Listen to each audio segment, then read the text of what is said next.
Hi guys, welcome back to Nano Pulp, and today we have news, gaming news that we want to talk about. Isn't that right, Dan?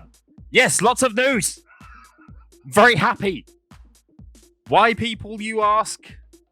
This, Star Wars, right? There is some Star Wars news this week, and we will get into it in a bit. Who gave him an energy drink? But first, Lucasfilm and Indiana Jones. News from the Bethesda camp.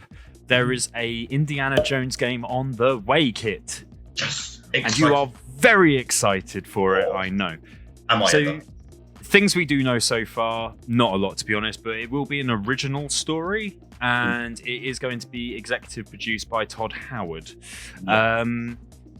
So from I'm a little bit apprehensive, I'm not going to lie, talk about a pessimist from day one.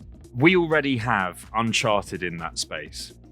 We already have Lara Croft in the action-adventure, area of gaming. I mean, I'm a massive Indiana Jones fan, as we cleared out. I'm very excited. So the idea that a game's coming out is superb. I'm expecting it to be epic, absolutely epic. And I do not feel, in all fairness, that anything can upset me about this game.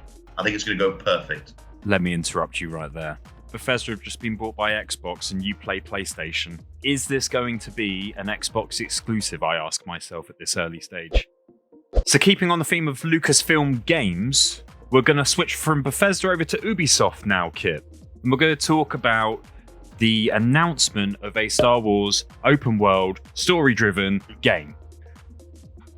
First things first, Ubisoft, and I'm speaking to you directly now, there was no need for the tiny little video you put in the tweet. Tells me bugger all, apart from a new adventure begins. And let's be honest, of course it does. It's Star Wars, and it's a new game, so I know a new adventure begins. Anyway, story-driven, Kit. Is this going to be an RPG? I like to hope so, Dan. You know, if it's going to be an open-world adventure, you'd like the idea that you've got a bit of an RPG element to it. I think that's fun. I think that's something that the Star Wars fans have been crying out for a long, long time. Fingers crossed, and let's wait and see. I know it's a very narrow-minded view, but I know exactly what I want, and it's Knights of the Old Republic 3. Even if you just use the title, right, and you keep it in the same era of Star Wars and whatever, and make it all brand new apart from that, I don't care. Just give me Knights 3, all right? I've been waiting for it since I was, like, tiny little nipper. I swear you were 6 foot something when you were a teenager, but yeah. I came out 9'11", and then I shrunk. Next up, guys, an apology. We'll see if you think it's an apology, Kit, but an apology from Marcin Owinski, from one of the co-founders of CD Projekt Red. Video came out in the tweet, apologising for how the game launched. I will say my bit in a minute, but, let's have a look first of a couple of highlights of the video, and then we'll come back and share our thoughts. Hey everyone, my name is Marcin Owinski. I'm the co-founder of CD Projekt. When I started CD Projekt 25 years ago, one of its founding principles was honest and direct communication with gamers. When CD Projekt Red, the game development part of CD Projekt, was born, it added something important to that principle, the ambition to make the best games in the world.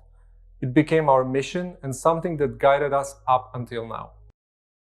And despite good reviews on PC, the console version of Cyberpunk 2077 did not meet the quality standard we wanted it to meet. I and the entire leadership team are deeply sorry for this, and this video is me publicly owning up to that. Please don't fault any of our teams for what happened. They all are incredibly talented and hardworking. Myself and the board are the final decision makers, and it was our call to release the game. Although, believe me, we never ever intended for anything like this to happen. I assure you that we'll do our best to regain your trust. Okay, guys, so some interesting things said there. We're just going to hand it straight back to you, Kit, on what are your thoughts? I suppose it's better than your standard tweet that they normally send out. So it's nice to come forward and do all that, because everybody else is hiding behind tweets that we spoke about beforehand. I know you're going to fix the bugs. You've told me, you've said that in your tweets beforehand. So I was really hoping your video was going to talk about other things like content. You guys... things to get the guys excited again. And then we came onto the roadmap. Yeah. Now, I was unaware that my 5-year-old daughter was roped into design that, apparently. Because that was absolutely shocking. I saw this dodgy little sort of black line across the screen. Yeah. Literally meant, here's one patch, here's another patch for January, February, and you go, cool. About the rest of the year. Yeah. Scribbled it out with what looks like a crayon and went patches, DLCs, and updates. I think my issue with the roadmap is there's no months across it or nothing to show exactly when, but you need to get a ruler out, divide the line by 12, and then work out where each of your lines is fitted in. And maybe, just maybe, you might be close to working out where things are going to be done. But it doesn't seem very structured still.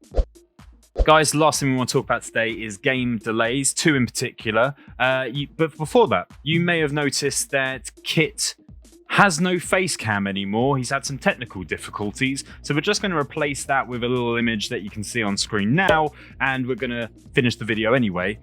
Kit, I believe you have a tweet regarding Riders Republic. Hey Riders, in September we gave you a first look at our massive multiplayer playground in Riders Republic. We promised an action-packed outdoor sports park filled with all-out mass races with more than 50 fellow riders on the next-gen consoles, a variety of diverse activities and insane stunts. We can't wait to have you traverse our vibrant world and live out your own rider's fantasy. Today, we want to let you know that we have made the decision to move our release to later this year.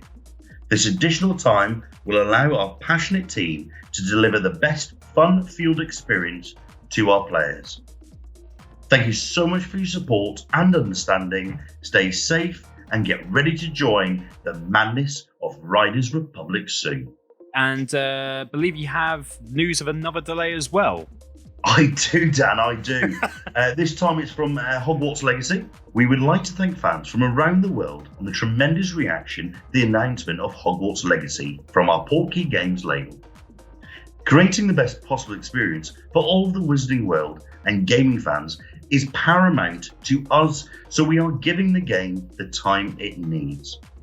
Hogwarts Legacy will be released in 2022.